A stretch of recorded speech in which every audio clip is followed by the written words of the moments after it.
Bonjour tout le monde, c'est Paul de Crypto Formation avec vous. J'espère que vous allez bien aujourd'hui.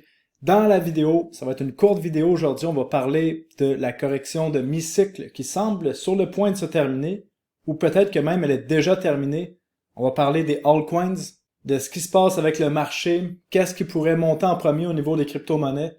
On va aussi parler de 2 secrets pour faire plus d'argent pour la suite du cycle, en fait pour réussir son cycle haussier de crypto. Et pourquoi la vidéo va être plus courte aujourd'hui? Ben c'est parce que dimanche, je m'en vais à Mont-Tremblant pour participer au Ironman 70.3.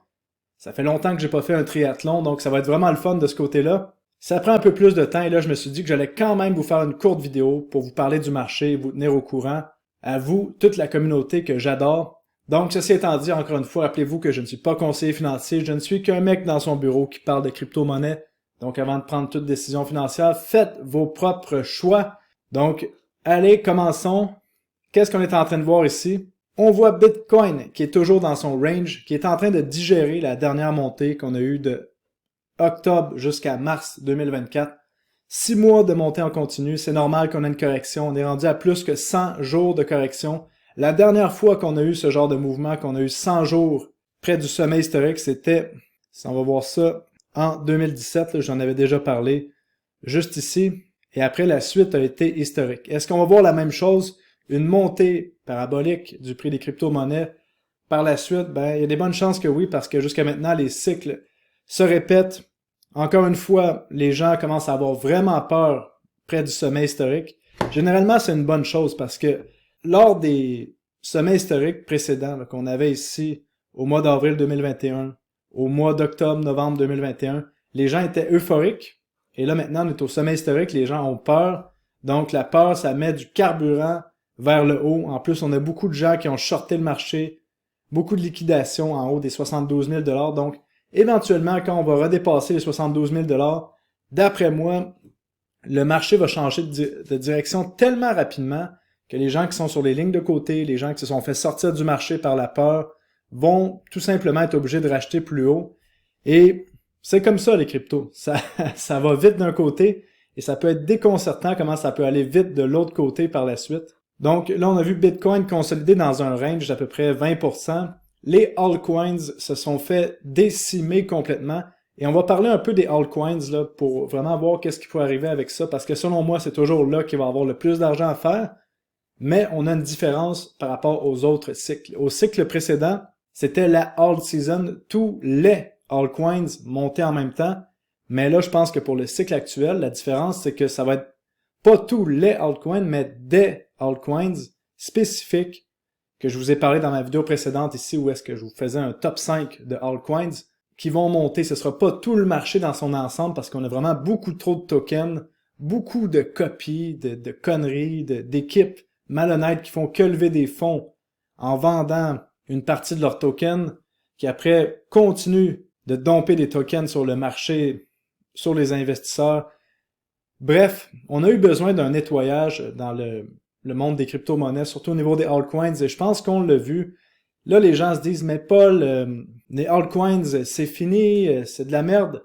Mais c'est exactement ce qu'on veut entendre, parce que c'est la même chose qui est arrivée à chaque cycle. En plus de ça, on voit que la SEC abandonne sa poursuite contre Ethereum, sa poursuite contre Consensus, qui est l'organisme derrière Ethereum, et ça va créer un précédent énorme sur plusieurs altcoins qui étaient aussi poursuivis par la SEC, par notre bon ami ici, Gary Gensler, que vous voyez. Est-ce que vous faites confiance à cet homme? Est-ce que vous le laisseriez tout seul avec vos enfants?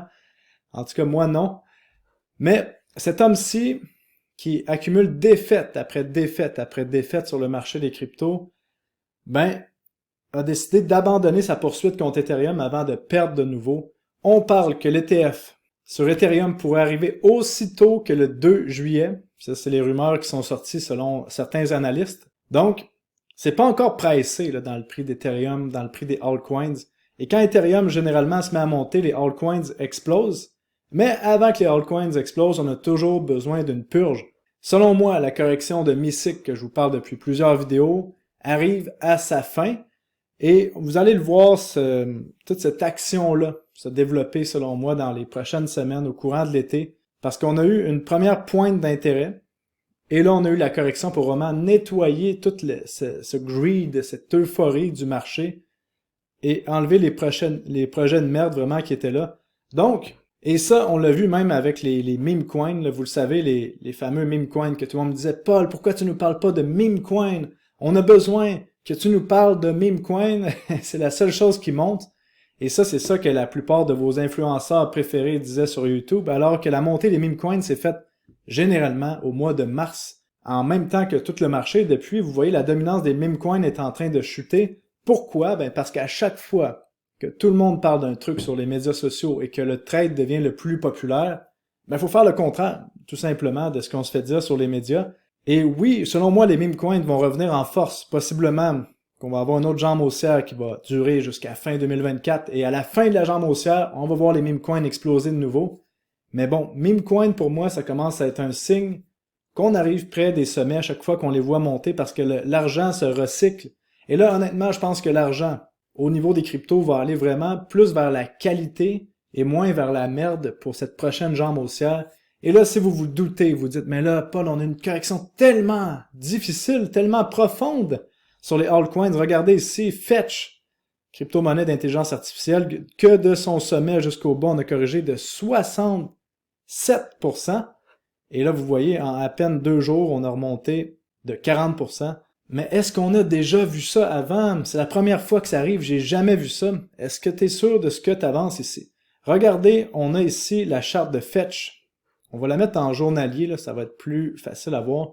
Donc, vous vous souvenez de octobre jusqu'à mars, on a eu une montée de fois 16 sur Fetch. Mais qu'est-ce qui est arrivé juste avant? Comme quoi les gens ont vraiment la mémoire courte. De novembre 2022 jusqu'à février 2023, on a fait un x10. Et qu'est-ce qui est arrivé à Fetch? Comme par hasard, ben on a corrigé de 70%. Ah bon, c'est pas la première fois que ça arrive, même dedans d'un an. Comme les gens ont vraiment la mémoire courte en crypto. Après, on fait un x16. On corrige encore d'à peu près du même ratio. Et selon moi, on a un autre poussée haussière qui s'en vient. La question, c'est est-ce qu'on va avoir une longue consolidation de quelques mois sur les altcoins de côté, comme on a vu juste ici, avant de monter, ou on va arriver plus avec une montée rapide V-bottom. Ça, honnêtement, je pencherais plus pour une consolidation plus longue qui laisserait le temps aux gens d'accumuler des altcoins de qualité, encore une fois, avant la montée parabolique qui devrait arriver pour la fin du cycle. Donc honnêtement, j'espère que vous avez pu accumuler la correction qu'on a eue dans les derniers jours parce que franchement, c'est des opportunités selon moi qu'on va regretter de ne pas avoir ces prix-là dans les prochains mois, peut-être même les prochaines années. Donc, c'est ça que je vous parlais dans ma dernière vidéo. En ce moment, la liquidité revient sur les marchés. C'est le moment de buy the dip, racheter toutes les corrections sur les marchés, surtout les crypto-monnaies de qualité, parce qu'on est dans un cycle. Et rappelez-vous, les cryptos sont là pour rester. C'est fini le temps où est-ce que on n'est pas sûr que les cryptos sont là pour rester. Les cryptos sont là pour rester, si ça peut en rassurer quelques-uns.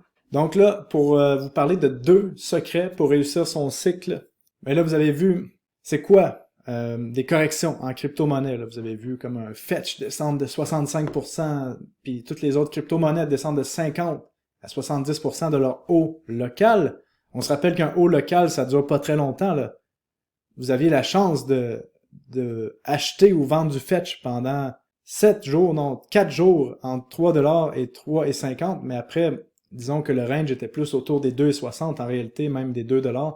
Donc, c'est le temps de faire les 2 actions, vos 2 secrets qui vont vous permettre de réussir ce cycle aussi ici. Maintenant, vous savez c'est quoi la violence d'une crypto-monnaie. Vous savez c'est quoi... Parce que là, vous avez vu 2 choses psychologiquement. Vous avez vu c'est quoi faire des gains rapidement, et vous avez vu c'est quoi subir une correction violente. Donc là, votre cerveau a compris qu'une crypto-monnaie, quand elle monte rapidement, elle peut descendre rapidement. Donc, qu'est-ce que ça veut dire? Ça veut dire que c'est le temps de vous faire un plan de sortie. Parce qu'à un moment donné, les cryptos vont corriger. Mais là, ça sera pas juste une correction de 65% puis on remonte. Ça va être une correction de 65%, on remonte de 50%, comme on a vu ici, disons. Vous le voyez là, correction, ça c'est en 2022, de 75%. On remonte, on fait un x2, là, vous pensez que tout est de retour. Mais non, on corrige d'un autre 85%.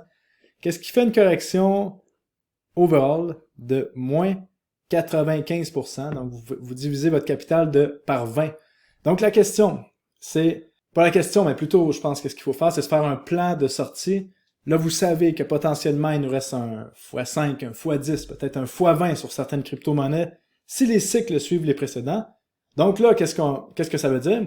Ça veut dire que c'est le temps de se faire un plan, que quand une crypto-monnaie atteint un certain prix, ben on retire son capital pour vraiment sécuriser des gains, parce que des gains, à un moment donné, il y a une journée que vous allez faire 30%, mais après ça, en à peine, comme vous avez vu ici, 14 jours, vous pouvez perdre 50% de votre pouvoir d'achat. Donc, faites-vous un plan de sortie, premier secret. Puis deuxième secret, ben c'est quoi? Ben c'est do it. Exécute ton plan. Exécuter son plan, c'est aussi important que de planifier son plan. Et ça, je pense que vous allez le voir pour les gens qui sont dans le marché depuis longtemps. C'est facile de dire « Ah, j'aurais pu faire 1 million, j'aurais pu faire un x10 sur telle action, telle crypto. » Mais toutes les « j'aurais pu », les « j'aurais dû », ça sert à rien. La vraie chose qui compte, c'est exécuter son plan sévèrement, comme un exécuteur qui le fait à 100%. Et vraiment, je pense qu'on a une chance en ce moment, qui arrive une fois par 4 ans dans les cryptos, de faire des gros gains. Donc là, brisez pas votre chance. Don't fuck this up, sérieusement. Puis, voici quelques autres, si on veut, conseils psychologiques pour réussir son cycle. Donc, je les écris ici, je vais vous les énumérer. En investissement, il n'y a aucune obligation, ok? Donc, première chose qui est importante, c'est que tu n'es pas obligé d'avoir la crypto du jour qui explose dans ton portefeuille. Ton tour va venir avec les cryptos que tu as dans ton portefeuille, surtout comme maintenant. Le truc, c'est que les crypto-monnaies peuvent monter tellement vite, nous faire un x2, un x3 en peine quelques semaines, que si on n'est pas déjà dans le marché maintenant, selon moi, encore une fois, je ne suis pas conseiller financier, ben on va être obligé d'acheter plus tard, d'acheter plus haut dans le marché. Donc, mais on n'est pas obligé d'avoir la nouvelle pépite aussi. La pépite, on peut garder les cryptos dans notre portfolio. On n'est pas obligé d'avoir peur qu'un crash vienne. À un moment donné, il faut enlever la peur de notre tête. Si on a des convictions que les cryptos s'en vont plus haut, ben on surfe le cycle tout simplement. Donc, pas obligé d'avoir peur. Il faut voir les corrections comme des opportunités si on pense qu'il y a un cycle haussier comme les précédents. Tu n'es pas obligé de faire la réallocation de ton portfolio. Tu peux être un investisseur passif si tu crois les cryptos dans lesquels tu as investi. Autre point, tu n'es pas obligé d'être excité parce que les autres sont excités par une crypto-monnaie ou un nouveau concept. Des fois, il faut laisser les excitations qui sont que des feux de paille et les gens se brûler quelquefois pour comprendre qu'à un moment donné, il y a des concepts que c'est que de l'excitation, puis ça prend du temps avant qu'un truc soit vraiment appliqué.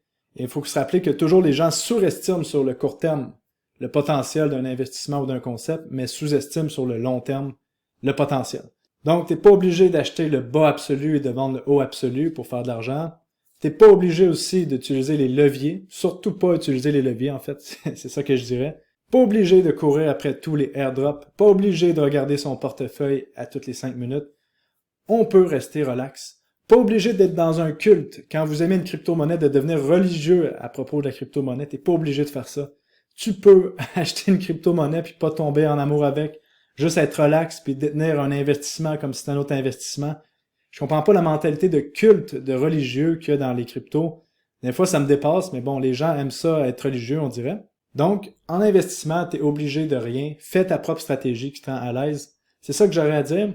Et pour terminer, ben moi, je m'en vais me préparer pour le Ironman 70.3 Mont-Tremblant. Et je vous dis tout le monde, on se revoit la semaine prochaine pour une autre vidéo. Allez, salut, bye bye.